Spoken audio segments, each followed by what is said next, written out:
I'm Elliot Peters, and this is What Was That About? A show that tries to get to the point of every movie. Today we're talking about the most critically acclaimed depiction of the world's most beloved fictional character. It's Spider-Man 2. You can expect a couple deep dives, a tangent or two, and at the end we'll decide once and for all, what was that about? All that and more after this quick intro.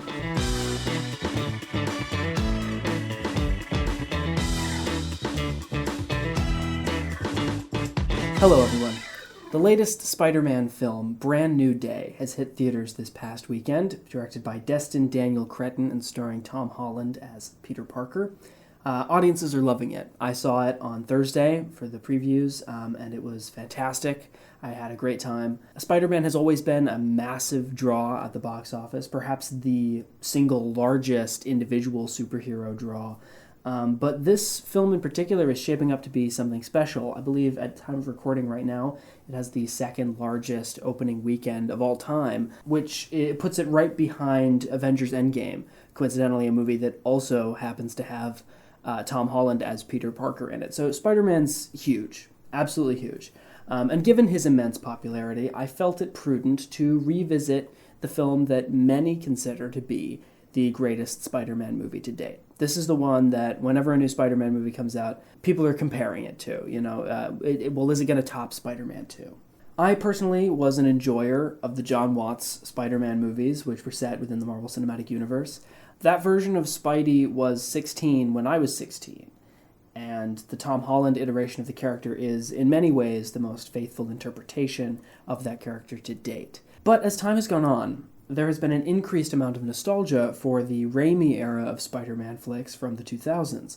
Tobey Maguire's meek version of the character might not have had all of the quippy optimism of his comic book counterpart, but the aesthetics and themes of those films remain evergreen in a way that the Watts trilogy has struggled to cement itself in the public imagination. So given that, today let's talk about Spider-Man 2. This movie came out in 2004. It was directed by Sam Raimi, written by Alvin Sargent, with cinematography by Bill Pope.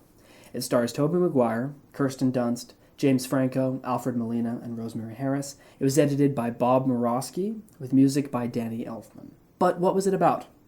On paper, Spider-Man 2 sees the return of mild-mannered Peter Parker as the friendly neighborhood Spider-Man, a web-slinging, wall-crawling superhero who protects the city of New York from crime. But as the evil supervillain Dr. Octopus begins terrorizing the city, Peter finds it difficult to balance his two lives, struggling to pay his rent, fracturing his relationships, and losing control of his abilities. Beneath the surface, Spider-Man 2 is a story about young adulthood, the struggle for fulfillment and identity, and the lies that we tell ourselves to feel safe, even to the detriment of our true potential. I rewatched this movie for the first time in a while, a couple nights before going to see Brand New Day, because given the marketing for Brand New Day, I was under the impression that it was going to tackle a lot of the same themes and ideas that are present in Spider-Man 2. And I wasn't wrong. In a lot of ways, the themes that are on display in Spider-Man 2 are kind of the core themes of Peter Parker as a character. These are the struggles that define him in most of the major Spider-Man story arcs. And so Brand New Day really had an opportunity to take a new tack from the previous MCU Spider-Man movies and almost strip the character back to basics, kind of try to reinvent a new era of the character based around those core principles and ideas. And in rewatching Spider-Man 2, a lot of things jumped out at me that hadn't occurred to me when I was watching this movie for the first time as a young teenager. And one of those is the subjectivity of the narrative, the way that the camera and the way that the filmmaking really sell this subjective point of view. We're going to start here. Part 1, negative perspective. And really, the perspective that this movie embodies is Peter's subjective experience as an individual. The movie dramatizes the subjective experience of Peter Parker's life, putting us squarely in his shoes as things go wrong around him. At first glance, it appears as though the movie depicts a world that is inherently unfair, which is very much a young adult sort of perspective to take. It feels, when you're embarking on the new chapter of your life following adolescence, as though the world is almost set up against you. And a lot of reactions to this movie believe that Peter Parker's life sucks in an objective sense.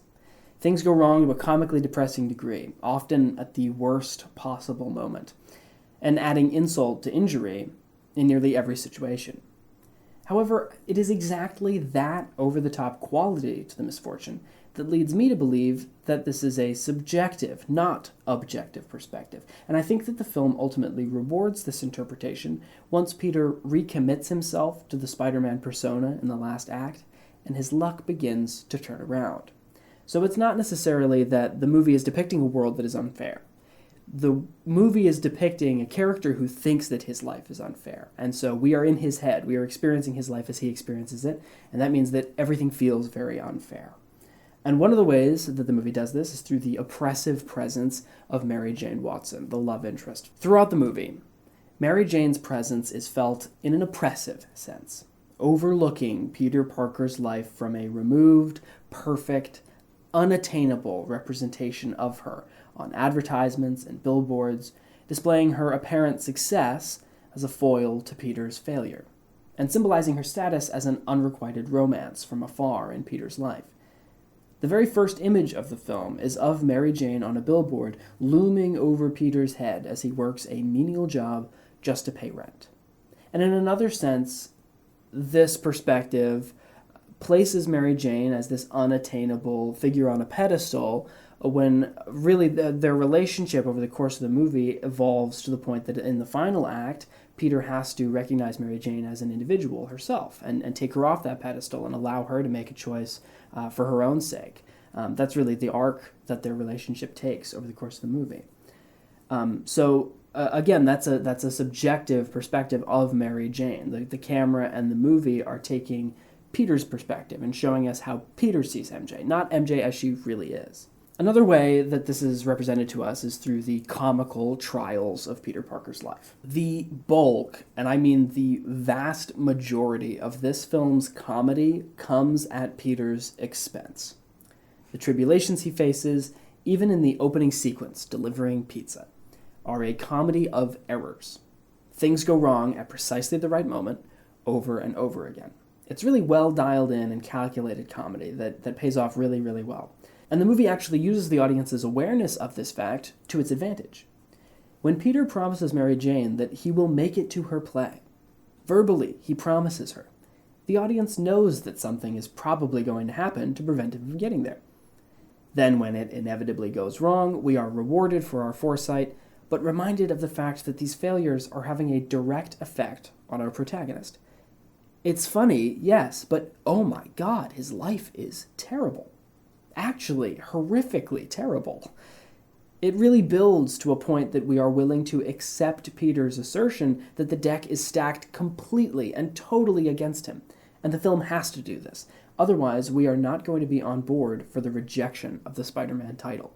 When he puts the costume in the trash and walks down that alleyway, we have to feel like, yeah, maybe that's the right choice for him. It hasn't worked out so well. But because it's a subjective experience, not an objective one, I feel like what the movie is trying to show us here is that Peter can't have what he wants because he believes he can't have what he wants. It's a self-fulfilling mindset, or a self-fulfilling type of perspective. Of course, he could try his best to have it both ways, but he doesn't really. He doesn't really try until the end of the movie, because he already believes when we meet him and he's delivering pizzas and everything's going wrong, that he's not doing it right. He can't do it right. He's just destined to fail. Okay, so now that we've tackled part 1, it's time to move on to part 2. And that is Spider-Man 2's depiction of heroism. We get 2 very clear definitions of heroism within the world of Sam Raimi and Tobey Maguire's Spider-Man.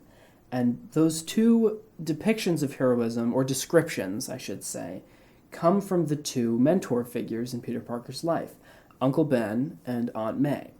They have slightly different interpretations of what it means to be a hero. Uncle Ben's definition of heroism very much defines the first Spider-Man, and I would argue that Aunt May's definition of heroism is what really guides Peter Parker through the second Spider-Man film. So let's unpack Uncle Ben's interpretation. Uncle Ben's definition of heroism is summed up in the most famous phrase from Spider-Man mythology, and that is, with great power comes great responsibility. I wouldn't argue that Uncle Ben and Aunt May's perspectives on heroism cancel each other out. In fact, I think they're complementary, and one helps us to interpret the other. I think that when we meet Peter Parker in Spider-Man 2, he is interpreting Uncle Ben's words poorly. He almost seems to think that great power equals great responsibility, or in other words, it doesn't work the other way around, right? Peter Parker thinks that if he doesn't have great power, then there is no responsibility. But that's not true at all. But I think that the fact that Peter is misinterpreting Uncle Ben's words is best summed up in the scene where he, within his own subconscious, speaks to a projection of Uncle Ben in the car. He kind of returns to the last conversation that he had with Uncle Ben and imagines that it went in a different direction and apologizes for not being able to heed his words to their utmost fruition. So let's take a look at that scene right now. And that scene is led into by this little sequence in a doctor's office where Peter is struggling to control his abilities. He no longer is able to shoot webs from his wrists. And so he goes to the doctor and he tries very coyly to get the doctor to understand what's happening with him. Dr. Davis says, "You seem very okay to me. My diagnosis, it's up here." And he points to his head. "You say you can't sleep. Heartbreak? Bad dreams?" Peter says, "There is one dream where, in my dream, I'm Spider-Man. But I'm losing my powers. I'm climbing a wall, but I keep falling." And Dr. Davis looks at him very squarely and says, "So you're Spider-Man." Peter Parker clarifies, "In my dream. Actually, it's not even my dream. It's a friend of mine's dream." Dr. Davis says, "Somebody else's dream. What about this friend? Why does he climb these walls? What does he think of himself?" Peter Parker says, "That's the problem. He doesn't know what to think." Dr. Davis says, "Gotta make you mad not to know who you are. Your soul disappears. Nothing is as bad as uncertainty. Listen, maybe you're not supposed to be Spider-Man climbing those walls. That's why you keep falling. You always have a choice, Peter." And Peter says, "I have a choice." And then we transition into this sequence that takes place in Peter's head. There's a time skip. He's sitting in bed by himself and he's imagining Uncle Ben. And Uncle Ben says to him, "All the things you've been thinking about, Peter, they make me sad." And Peter says, "Can't you understand? I'm in love with Mary Jane."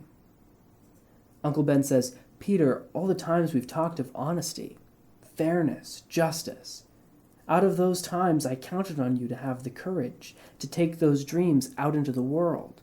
And of course, because this scene is taking place inside of Peter's head, this is not really Uncle Ben. These aren't really things that Uncle Ben has said to Peter. This is what Peter imagines Uncle Ben would say to him. And so this is Peter's interpretation of Uncle Ben's version of heroism. And Peter says, "I can't live your dreams anymore. I want a life of my own." He's rejecting that interpretation. Uncle Ben says, "You've been given a gift, Peter. With great power comes great responsibility. Take my hand, son." And Peter says, "No, Uncle Ben. I'm just Peter Parker. I'm Spider-Man no more. No more." So because he has lost his abilities and no longer has his powers, he rejects the great responsibility because he no longer has great power. Ultimately, this comes around and bites him in the ass because he can't escape all of the situations that he's gotten himself into already, and then the wheel is already in motion. Doc Ock's going to come find him. But that's Peter reckoning with what he thinks Uncle Ben wants from him. And Uncle Ben doesn't necessarily want that from Peter. Uncle Ben was trying to teach him something larger about what it means to be a hero. And yes, of course, if you have great power, there is an increased amount of responsibility to wield that power in the right sort of ways. But that doesn't necessarily mean that if you're powerless, you don't have a responsibility to other people. And a responsibility to try to do what's right for yourself and for the people that you love. And that brings us to Aunt May's definition of heroism. And Aunt May describes a type of hero in the backyard of her house as she's moving out. She has this neighborhood boy named Henry Jackson who's helping her pack up all her stuff. And Henry Jackson is a huge fan of Spider-Man, and he talks to Peter about the fact that Peter Parker takes Spider-Man's pictures for the Daily Bugle. And he says he'll be back, right? Because at this point in the story, Spider-Man has hung up his suit. He's no longer swinging around New York City helping people, and people haven't seen him in a long time. Peter Parker says, "I don't know." And Henry walks away very sad, very disappointed. And May looks to Peter and says, "You'll never guess who he wants to be. Spider-Man." Peter Parker says, "Why?" And Aunt May says, "He knows a hero when he sees one. Too few characters out there flying around like that, saving old girls like me. And Lord knows, kids like Henry need a hero. Courageous, self-sacrificing people, setting examples for all of us.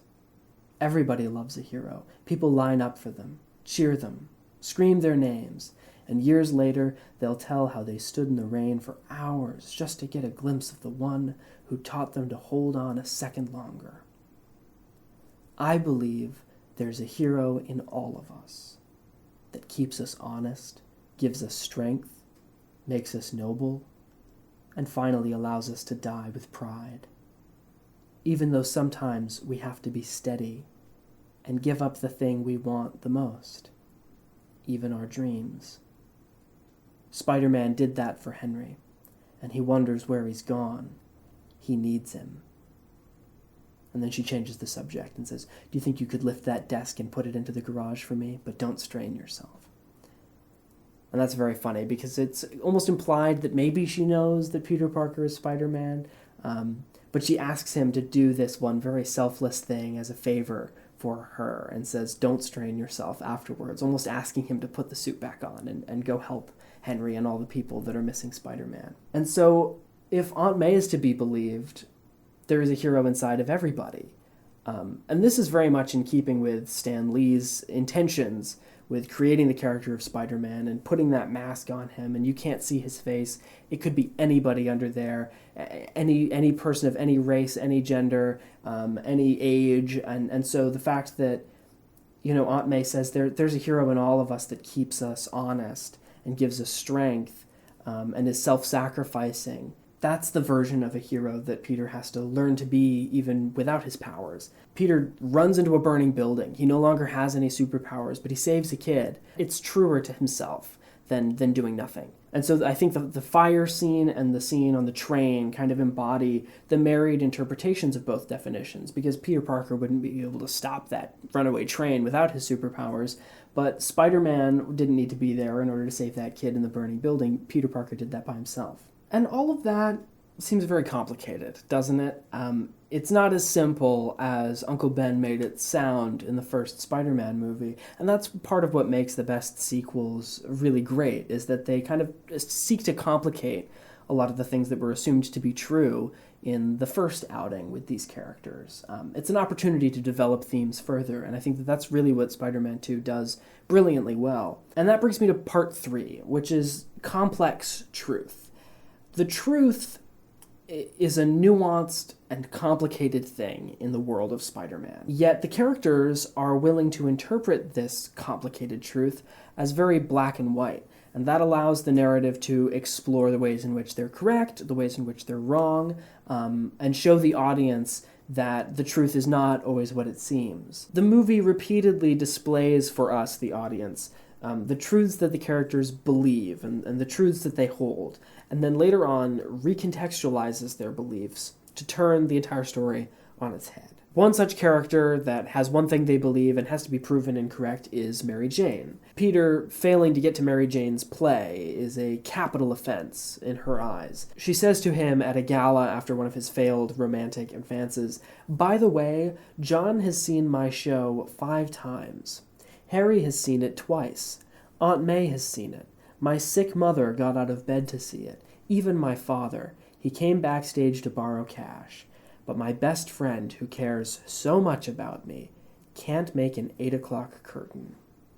After all these years, he's nothing to me but an empty seat." Obviously, this key bit of information that Mary Jane is missing is that Peter Parker is Spider-Man, and he had to save some people that night, and that's why he wasn't able to make it. And so ultimately, when she learns the truth about him, when she sees him with his mask off in the pier as he's fighting Doc Ock, she realizes how she's been wrong, or how she has misinterpreted the truth. Similarly, Otto Octavius has a preconceived notion about Peter that has to be usurped by the end. When he first meets him, Otto says, "Now I remember you. You're Connor's student. He tells me you're brilliant. He also tells me you're lazy. Peter Parker says, I'm trying to do better. Otto Octavius says, being brilliant's not enough, young man. You have to work hard. Intelligence is not a privilege, it's a gift. And you use it for the good of mankind. That's very clever because it's sort of a reinterpretation or rewording of Uncle Ben's great power, great responsibility mantra. But Otto is very wrong about Peter. He's giving him this piece of information that Peter very much already knows, and it's ironic to the audience. We're already in on it. And that adds to this feeling of how unfair the world is. Everyone is getting it wrong. Everyone is misinterpreting Peter's actions and thinks that he's this lazy kid who doesn't care enough about his friends, when we know, having seen it firsthand, just how hard he's trying to accomplish everything. And all of his failures feel so very unfair. I think that no scene better embraces the complex nature of truth in the Spider-Man world than the scene in which Peter discloses to Aunt May that he had a hand in Uncle Ben's death. And this is an opportunity for Peter to clear the air on something, because Aunt May is blaming herself.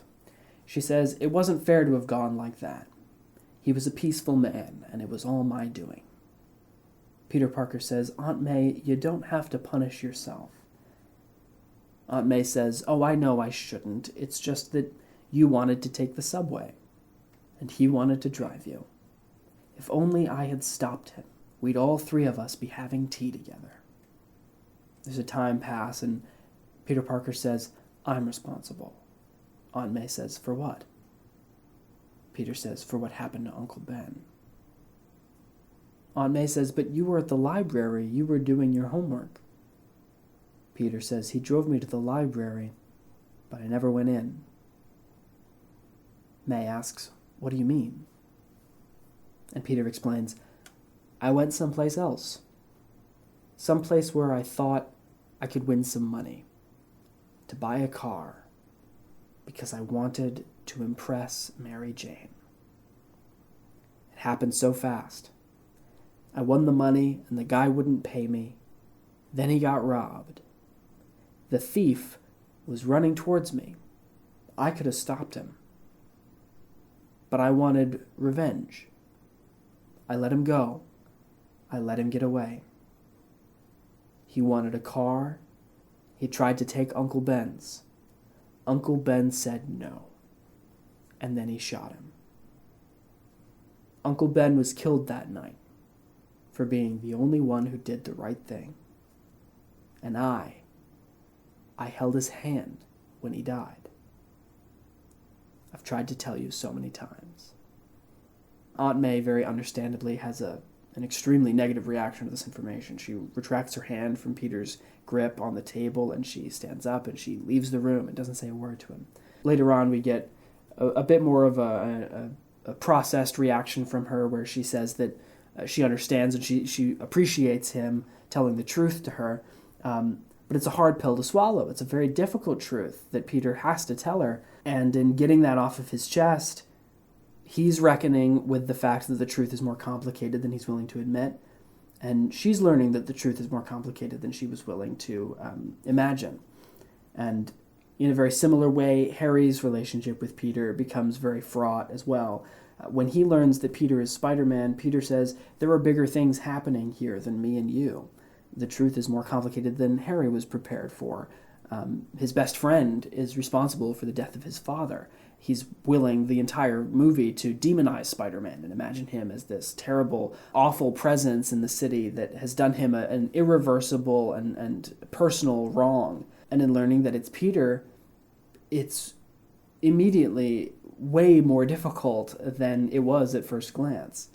So given the existence of these themes, I think that it's important to kind of take a look at all of them in relationship with one another and see if they're saying something larger than the sum of their individual parts. And in the case of Spider-Man 2, I think that this brings us to part 4, the suppression of identity.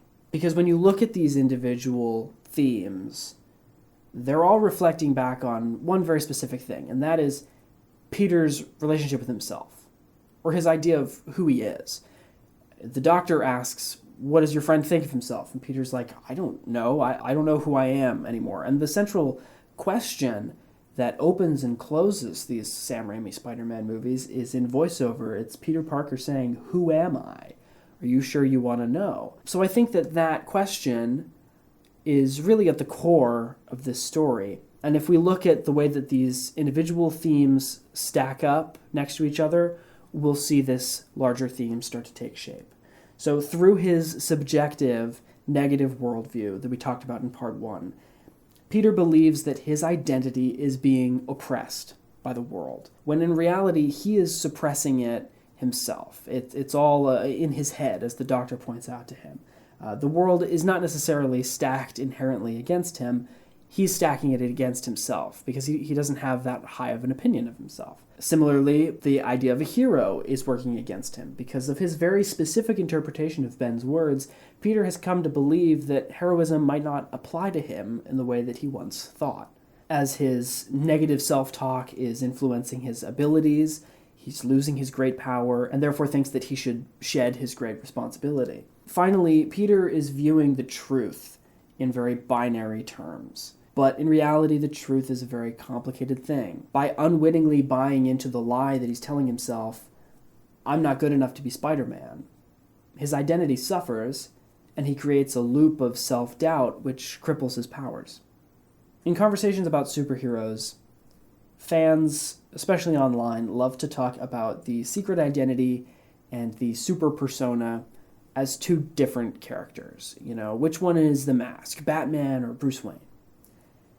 And for all intents and purposes, that is part of the appeal. I think that that's part of the design of these characters. They're intended to, lead double lives so that you can develop two very distinct and iconic personalities. But at the end of the day, it's not about which one is real and which one is a fraud. They're both expressions of one person's identity. And the intersection between the two is where some of the most dramatic potential in these stories can be found. So if you were to ask me, what was Spider-Man 2 about? I'd say the suppression of your own identity, the lies we tell ourselves, and why it's important to be your own hero. Thanks for being here. If you like the show and you want to help out, there are a few ways to do it, and the first option is completely free. Wherever you're listening, leave a quick review. It could be a short message, a passing thought, or a brief hello. One way or another, I'd love to hear from you. If you feel so inclined, feel free to hit the support the show link in the description of this episode. There you can donate however much you wish in order to help me keep this show alive. There are plenty of hidden costs to running a podcast, from equipment to hosting to editing and publishing. The smallest donation could mean a world of difference. You can watch video versions of the podcast, as well as find clips from the films I've talked about today on my social media and YouTube pages. Just visit whatwastthataboutpodcast.com. From there, you can follow me wherever you like. Instagram, Letterboxd, you name it. You could even subscribe to my Substack, Under the Paperweight, for a weekly newsletter, and get each new episode sent direct to your inbox, so you never miss the latest from What Was That About. Thanks for listening, and I'll see you soon.